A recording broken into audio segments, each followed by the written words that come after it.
Hello everyone, welcome to life in frames new blog. তো আমরা এখন এসেছি কাইরেম ফলসে। প্রথমে তো আমরা ওই ওয়ারি রিভার গিয়েছিলাম, তো ওইখান থেকে নিয়ারেস্ট ভিউ পয়েন্ট এই কাইরেম ফলস ছিল। এটা খুবই সুন্দর একটা ওয়াটারফল ছিল, অনেক হাইট থেকে এটা পড়ছিল।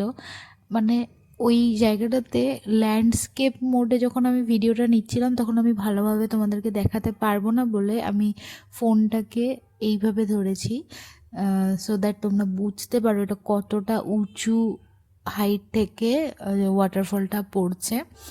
এখন যেরকম দেখছো ওয়াটারফলটা, এখন তো মার্চ মাস, যখন বৃষ্টির সিজন আসে লাইক জুলাই মাসে, আগস্ট মাসে এত জলের স্রোত থাকে, এই রোডটাতে দাঁড়িয়ে থাকলে জলের ছিটেটা তোমাদের গায়ে অনুভব করতে পারবে। এখানে আমরা দাঁড়িয়ে একটু পোজ দিয়ে ফটোস তুলে নিচ্ছিলাম, কারণ কি জানোই, মেয়েরা কোথাও গেলে ফটোস তো তুলতেই হবে, পোজ তো দিতেই হবে।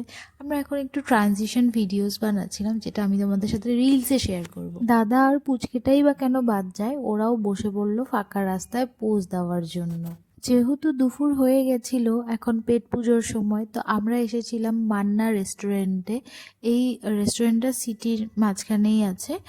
আর আমরা অর্ডার করেছিলাম আজকে ফ্রাইড রাইস, প্লেন রাইসও ছিল, চিকেন কষা, মাশরুম মশালা, আর সাথে ছিল পনির।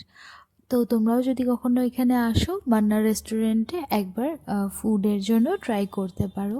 তারপরে আমরা চলে এসেছিলাম ওখানের বিখ্যাত একটা জায়গা, রামকৃষ্ণ মিশনে। পরিবেশটা এতই শান্তিপূর্বক ছিল যে ওখানে গিয়ে মনটা সকলেরই খুব ভালো হয়ে গেছিলো। আর সাথেই যেহেতু একটা স্কুল ছিল, তো আজকে স্কুলের কিছু প্রোগ্রাম ছিল, তাই জন্য এখানের মিউজিয়ামটা বন্ধ রয়েছে, তাই জন্য আমরা ওইটা ভিজিট করতে পারলাম না। আর এখানের ওয়েদারটা তো একদম আলাদাই ছিল, এত হাওয়া চলছিল যে আমাদের সবাইকে ঠান্ডাতে জ্যাকেট, সোয়েটার, শল নিয়ে নিতে হয়েছিল।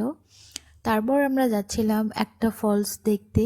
এই ফলসটা দেখা আমাদের প্ল্যানে ছিল না, বাট যখন আমরা রামকৃষ্ণ মিশনে আসি তখন এই রোডটা দিয়েই এই ফলসটা যাওয়া যায়, আর খুব কাছেই ছিল, জাস্ট 5-6 কিলোমিটারের মতো দূরে ছিল। সেই জন্য ভাবলাম যে না, গিয়ে দেখে আসি। তো আর এটা ছিল ইন্ডিয়ার সবথেকে টলেস্ট প্লাঞ্চ ওয়াটারফল। কিন্তু ওয়েদারটা একবার দেখো, জানি না তোমরা বুঝতে পারবে কি না, স্টিল আমি তোমাদেরকে দেখাচ্ছি। আর এই ফলসটার নাম হচ্ছে নৌখালিকাই ফলস। এই ওই যে একটুখানি একটুখানি দেখা যাচ্ছে,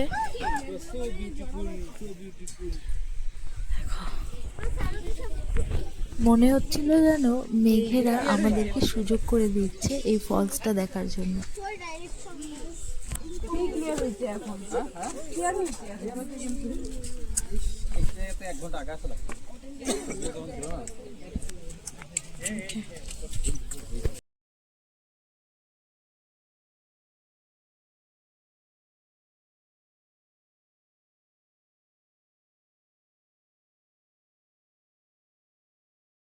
এই ভিডিওটা এখানেই শেষ করছি। ভিডিওটা তোমাদের ভালো লাগলে একটা লাইক, কমেন্ট আর সাবস্ক্রাইব করে যেও। আর পরের ভিডিওসগুলো দেখার জন্য অবশ্যই আমাকে ফলো করে রেখো। Till then, bye by.